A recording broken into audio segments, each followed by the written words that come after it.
समागम में भाग लेने के लिए अगर एक भी योद्धा वल्लभराज से जा रहा है तो यहाँ की औरतों के मन में जलती बदले की आग की वजह से है।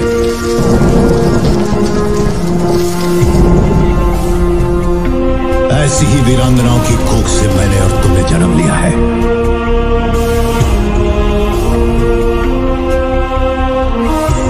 वल्लभनाथ की स्त्रियों को ये अधिकार नहीं। किसकी होगी जीत? क्या युद्ध का हुआ आगाज? क्या अवंतिका देगी बाहुबली का साथ? क्या कटप्पा और बाहुबली की जोड़ी दिलाएगी जीत?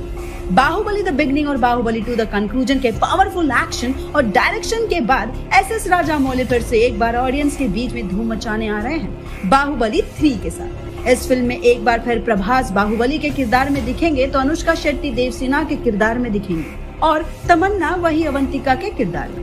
अगर बात करें विलन की तो राहुल देव प्रभास के अपोजिट दिखने वाले हैं। लास्ट वीडियो में हमने देखा था कि बाहुबली अवंतिका को किसी से बात करते हुए देख लेता है और बाद में उसे पता चलता है कि वो महिष्मती का ही जासूस है और अवंतिका बाहुबली को बताती है कि बलदेवपुर के राजा जल्द ही महिष्मती पर हमला करने वाले हैं। ये सारी बातें देवसेना छुपकर सुन रही होती है। अवंतिका की कही गई बातें सुनकर देवसेना बाहर आती है और बाहुबली को बलदेवपुर के खिलाफ जंग छिड़ने का आदेश देती है। अब इसके आगे बाहुबली, अवंतिका और देवसेना तीनों साथ में राजमहल पहुंचते हैं, जहां कटप्पा उन्हें देखकर चौंक जाता है और साथ ही साथ खुश भी हो जाता है कि बाहुबली वापस लौटकर राजमहल में आ गया है।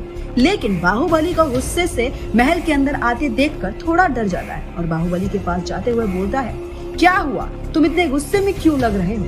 ये सुनकर बाहुबली कटप्पा से बोलता है, मामा हमारे सभी सैनिकों को जल्द से जल्द युद्ध के लिए तैयार होने का आदेश दे। ये सुनकर कटप्पा थोड़ा डर जाता है और बाहुबली के पीछे जाते हुए बोलता है, पर हुआ क्या? ये सुनकर बाहुबली बोलता है, हमारे जासूस ने बताया है कि बलदेवपुर के राजा जल्द ही हम पर हमला करने जा रहे हैं, इसलिए हमें उनके हमले से बचने के लिए पूर्ण रूप से तैयार होना होगा।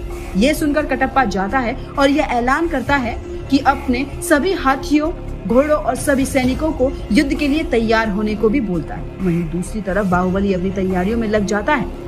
कुछ दिन बाद बड़े से रेगिस्तान में कड़कड़ाती धूप के बीच एक तरफ राजा बलदेव के नेतृत्व में बलदेवपुर की सेना खड़ी होती है तो दूसरी तरफ बाहुबली के नेतृत्व में महिष्मती की असंख्य सेना खड़ी होती है। चारों तरफ तूफान से पहले का सन्नाटा होता है। तभी बलदेवपुर के राजा बलदेव सिंह अपनी सेना को आदेश देते हैं और युद्ध का आगाज हो जाता है। बाहुबली अपनी तलवार शान से बाहर निकालता है और घोड़े पर सवार होकर तेजी से सामने वाले सेना की तरफ बढ़ता है।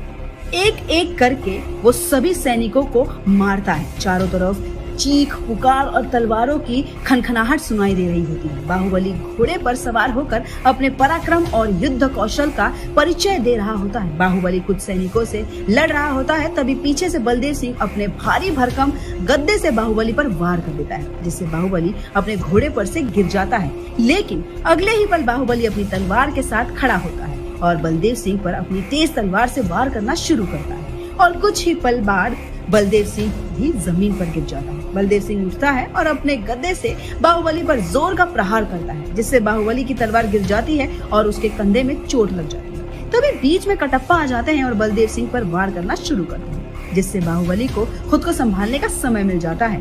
बलदेव सिंह कटप्पा को पूरी तरीके से घायल कर देता है। बाहुबली खुद को संभालता है और फिर से बलदेव से युद्ध करना शुरू करता है। कई घंटों के घमासान युद्ध के बाद आखिरकार बाहुबली बलदेव सिंह को उसके घुटनों पर लाकर ही आता है और वहीं रणभूमि में उसका सर कलम कर देता है। बलदेव सिंह की सारी सेना अपने घुटनों पर बैठ जाती है और एक बार फिर से महिष्मती साम्राज्य की जीत हो जाती है और इस तरह से ये कहानी यहीं खत्म हो जाती है। आपको ये कहानी कैसी लगी हमें कमेंट सेक्शन में जरूर बताइए।